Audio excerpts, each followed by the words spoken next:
Hello नमस्कार जय हिंद साथियों, आप सभी लोगों का एक बार फिर से स्वागत है डीएलएड के यूट्यूब चैनल संस्कार लर्निंग पे। तो दोस्तों आज हम लोग डीएलएड प्रवेश परीक्षा की एक बेहतर तैयारी के लिए है ना, एंट्रेंस एग्जाम में बेहतर नंबर लाने के लिए एक बेहतर स्ट्रैटेजी के बारे में डिस्कस करने आया हूं। अगर आप लोग इस स्ट्रैटेजी को अपनाते हो दोस्तों तो 450 के मार्क्स में से आप लोग 350 प्लस नंबर ला सकते हैं। अब ये कैसे लाना है ये इस वीडियो में आपको बताया गया है, तो इस वीडियो को पूरे एंड तक देखना है। और आपको दोस्तों डीएलएड की बेहतरीन तैयारी हमारे इसी चैनल पे प्रतिदिन शाम के 7 बजे से करवाई जाती है। तो जो विद्यार्थी तैयारी कर रहे हैं तो वो सभी लोग शाम के 7 बजे इसी चैनल पे जुड़े, चैनल को सब्सक्राइब करें। साथ ही साथ दोस्तों आप हमारे टेलीग्राम चैनल से भी ज्वाइन कर लें, क्योंकि वहां पे आपको प्रत्येक क्लास का पीडीएफ दिया जाता है। क्लियर है? अब दोस्तों हम लोग तैयारी कैसे करें सर, ये 400 के एग्जाम में से 350 नंबर लाया जाए, 350 से ज्यादा भी लाया जाए। देखिए इसके लिए सबसे पहले दोस्तों आपको एक परफेक्ट सिलेबस याद होना चाहिए। सिलेबस का ऑलरेडी मैंने वीडियो डाल रखा है, आपको डायरेक्ट डिस्क्रिप्शन में लिंक मिल जाएगा, वहां से आप देख लेना। चैप्टर वाइज मैंने डाल रखा है, ठीक है, और कल ही आया है वीडियो, ठीक है। अब यहाँ पे बात करते हैं सर कि कैसे तैयारी की जाए, स्ट्रेटेजी के बारे में हम लोग इस वीडियो में डिस्कस करेंगे। तो देखिए भाई, हिंदी में 30 क्वेश्चन आ रहा है, 30 क्वेश्चन आ रहा है, मैथ्स में आपका 30 क्वेश्चन आ रहा है, ठीक है, साइंस में आपका 20 क्वेश्चन आ रहा है, जीके में भी 20 है, इंग्लिश में 25 है और रीजनिंग में 25 है। सर इसका फंडा क्या है, इसी को समझना है सर। कंपटीशन एग्जाम में पूरा के चक्कर में मत रहिए, थोड़ा के चक्कर में रहिए, ठीक है, पूरा के चक्कर में नहीं रहना, बोर्ड एग्जाम में पूरा के चक्कर में रहना है, ठीक है। देखिए भाई अब तैयारी कैसे करना है सर, इसको समझते हैं दोस्तों। देखिए हिंदी में 30 क्वेश्चन आ रहा है, तो आपको ध्यान रखना है दोस्तों कि जब आप तैयारी कर रहे हैं, ठीक है, तैयारी कर लेंगे, जैसे थ्योरी वगैरह पढ़ लिए, मैंने चैप्टर भी बता रखा है, तो उस सभी चैप्टर को पढ़ लिए, उसके बाद दोस्तों आप लोग मॉक टेस्ट लगाते हैं, है ना, टेस्ट सीरीज ज्वाइन करते हैं। तो उस टेस्ट सीरीज में आपको पता लगता है कि आप हिंदी में 30 क्वेश्चन में से कितने क्वेश्चन बना रहे हैं, है ना। तो मैक्सिमम मैं बताऊं दोस्तों आपको 20 क्वेश्चन बनाने हैं, ठीक है, आपको मैं बताऊं 20 से कम नहीं जाना है, मिनिमम 20 बनाना है, 20 से प्लस बना सकते हैं। सर 20 का है, इसका रीजन है सर, ठीक है, इसका रीजन मैं बता रहा हूं, जो समझो। मैथ्स में आपको दोस्तों 20 से ज्यादा ही बनेगा, ठीक है, 25 क्वेश्चन आराम से बन जाएंगे। अगर आप लोग थोड़ा बहुत भी मेहनत किए हो, अच्छा मेहनत है, तो 25 क्वेश्चन इसमें लगेगा, 100% है सर। और सर ये कैसे पता लगेगा, तो जब आप टेस्ट सीरीज दोगे तब ये पता लगेगा कि आपका हिंदी में कितना आ रहा है। और हिंदी में जब मान लीजिएगा 20 से कम आ रहा है भाई, तो ध्यान दो कि आपको और पढ़ने की आवश्यकता है, और मेहनत करने की आवश्यकता है, और थ्योरी पे फोकस करने की आवश्यकता है, ठीक है, ये समझ में आ गया। सर साइंस में आपका कम से कम तो 15 क्वेश्चन ले लिया जाए कि सर 15 क्वेश्चन सही कर देंगे, है ना। साइंस में फिजिक्स केमिस्ट्री बायोलॉजी तीनों सेक्शन से आएंगे, तो तीनों सेक्शन के थ्योरी को आपको पढ़ना होगा, वो भी कंसेप्चुअल थ्योरी बेस्ड क्वेश्चन आएंगे, न कि न्यूमेरिकल आएंगे। अगर मान लीजिए न्यूमेरिकल भी सवाल आ जाते हैं साइंस में तो बहुत ईजी आएंगे सर, है ना, क्योंकि बिहार बोर्ड ने साफ साफ कहा है कि 10th लेवल तक एग्जाम होगा। भले ही 12th लेवल पे फॉर्म भराया जा रहा है, लेकिन एग्जाम जो होगा, एंट्रेंस जो होगा, वह 10th बेसिस होगा। तो इसमें जो न्यूमेरिकल आएंगे वो 9th के ज्यादातर आएंगे, ठीक है, ज्यादातर 11th के भी होंगे, मैं मानता हूं, लेकिन कम होंगे। तो उन कम क्वेश्चन के चक्कर में हम पूरा क्वेश्चन क्यों छोड़े। अगर मान लीजिए 5 क्वेश्चन से टफ होंगे, तो 5 क्वेश्चन के चक्कर में हम 15 या 45 नंबर क्यों छोड़े, ठीक है। तो ध्यान रहे दोस्तों, है ना, इस तरीके से तैयारी होती है सर। 20 में से मान लिया जाए जिनका बच्चों का जीके कमजोर है, सर जीके नहीं बनता है, कोई बात नहीं सर, 10 गो तो ऐसा सवाल आएगा जो आपसे बनने लायक होगा, 10 ऐसा सवाल आएगा जो आपसे बनने लायक होगा, क्लियर है। और वही 10 के लिए आपको पढ़ना भी है, और ऐसे ऐसे टॉपिक्स होंगे जो मैंने बता रखा है, उस टॉपिक्स को पढ़िए और आपका 10 क्वेश्चन बनेगा, क्लियर है इतना। हाँ जी, अब आते हैं सर इंग्लिश में। इंग्लिश में बिहार बोर्ड के बच्चों का बहुत कम होता है। अगर आप लोग 12th से आए हैं और आप लोग का अगर इंग्लिश बढ़िया है तो बहुत अच्छी बात है, बहुत अच्छी बात है। तब तो आप इंग्लिश में भी कम से कम तो 15 स्कोर कर ही सकते हो।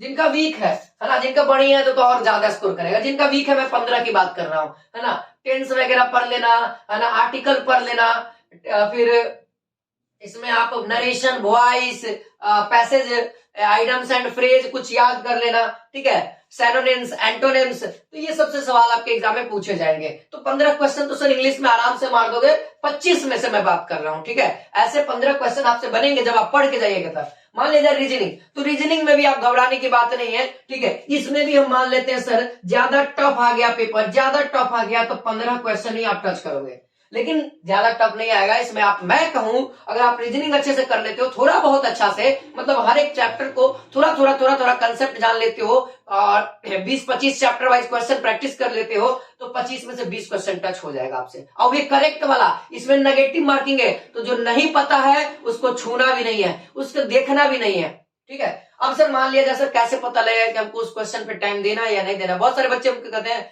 कि सर एक क्वेश्चन देखते हैं बहुत ज्यादा टाइम खत्म हो जाता है। भाई टाइम लेना सीखो, कम समय में ज्यादा समय निकालो, ये होता है रूल, ठीक है। जैसे कि मान लिया जाए अगर आप मैथ्स बना रहे हो, जैसे क्वेश्चन आ गया आपके एग्जाम में, कंप्यूटर स्क्रीन पे क्वेश्चन आ गया, तो आपको क्या करना है, क्वेश्चन पढ़ना है, और क्वेश्चन पढ़ने के दौरान आपका माइंड काम किया कि नहीं ये सवाल कहीं देखे हैं, नहीं ये फार्मूला पे बनेगा, तो वहीं पे बना देना। 30 सेकंड के अंदर तक आपको इस क्वेश्चन को देखना है, अगर बन गया तो ठीक है, अगर दिमाग में कुछ भी नहीं चला, 0 बटा सन्नाटा चल रहा है, इस क्वेश्चन को छोड़ो और अगला क्वेश्चन को पकड़ो। ये होता है सर कंपटीशन का रूल, इस बात को समझिए, ठीक है। यहाँ पे देखिए अब टोटल नंबर ऑफ क्वेश्चन आपने कितने अटेम्प्ट किए, तो यहाँ पे देखिए भाई 20 है ना, 20 देखिए 15 15 30, अब 15 ये 45 क्वेश्चन है ना, 45 और 20 कितना हो गया 65, और 65 अब 25 कितना हो गया मेरे भाई, यहां पर से 90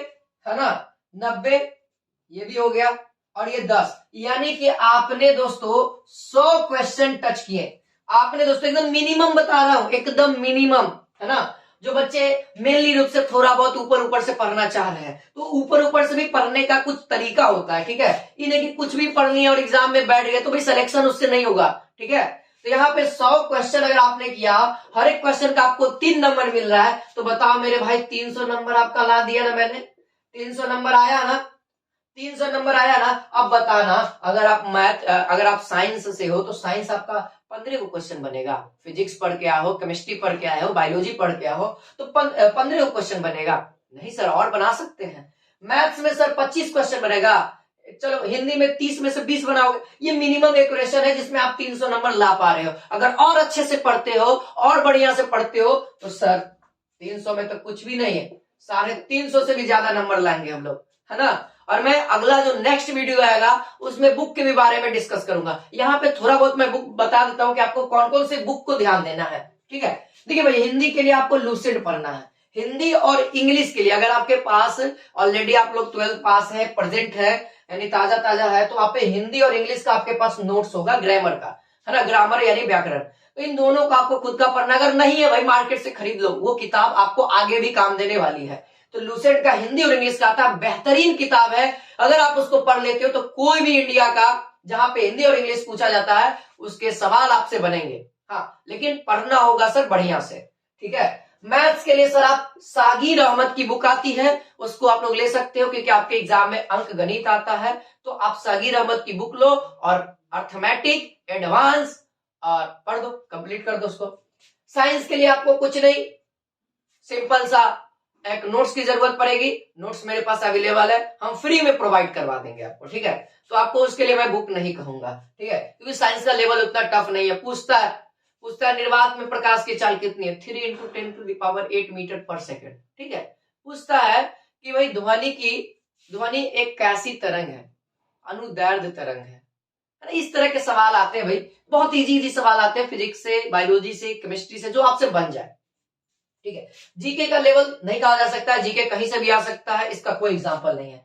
तो इसको आप बेसिकली करंट अफेयर थोड़ा बहुत 1 महीने का देख लेना, और कुछ इतिहास और पॉलिटी में जो मेन टॉपिक होते हैं, जैसे प्रेसिडेंट हो गया, राष्ट्रपति, प्रधानमंत्री, राज्यपाल, है ना, लोकसभा, है ना, ये सब पढ़ लेना है आपको जीके के दौरान। पॉलिटी में इसी तरीके से, हिस्ट्री में जो इंपॉर्टेंट टॉपिक्स है ऑलरेडी मैंने बना रखा है, जाके देख लेना एक बार, ठीक है। इंग्लिश में सर इंग्लिश का तो उतना आइडिया नहीं है, फिर भी लूसेंट तो मैंने बता दिया है, तो इसीलिए आप लोग लूसेंट देख लेगा। रीजनिंग के लिए सर, रीजनिंग के लिए आपको हमारे यूट्यूब चैनल पे जितना पढ़ाया जाएगा बस उतना ही पढ़िएगा, ठीक है। और जितने भी टॉपिक्स 15 है ना, 20 क्वेश्चन आप लोग मार के आओगे, इसकी गारंटी ले लो हमसे, है ना। बस केवल होगा जितने भी यहाँ पे चैप्टर वाइज क्लासेस कराएंगे, जितने क्वेश्चंस करा जाएंगे, उसको आपको 3 से 4 बार बनाना है, उसी क्वेश्चन को 3 से 4 बार बनाना है। क्यों? क्योंकि आपको वहां से एक लॉजिक पता लगेगा कि किस तरह के सवाल में किस टाइप का लॉजिक लगा है। रीजनिंग यही कहता है सर। रीजनिंग आपके दिमाग की शक्ति को नापता है कि आप कितना सोच सकते हो और कितने अलग अलग तरीके से सोच सकते हो। ये रीजनिंग का काम है। तो रीजनिंग में आपसे, है ना, ज्यादातर तो आकार आकृति वाला सवाल आते हैं। पिछला बार 2022 में भी आकृति वाला सवाल आया हुआ है। तो मैंने प्रीवियस ईयर क्वेश्चन पेपर देखा है, तब आपको ये सब चीजें बता रहा हूं। तो उम्मीद है आपको ये वीडियो अच्छी लगी होगी। इस वीडियो को लाइक करें, अपने दोस्तों के बीच में शेयर करें, ताकि उन लोगों का भी तैयारी सर 450 में से 350 प्लस जाए। क्लियर है? तो जय हिंद, जय भारत।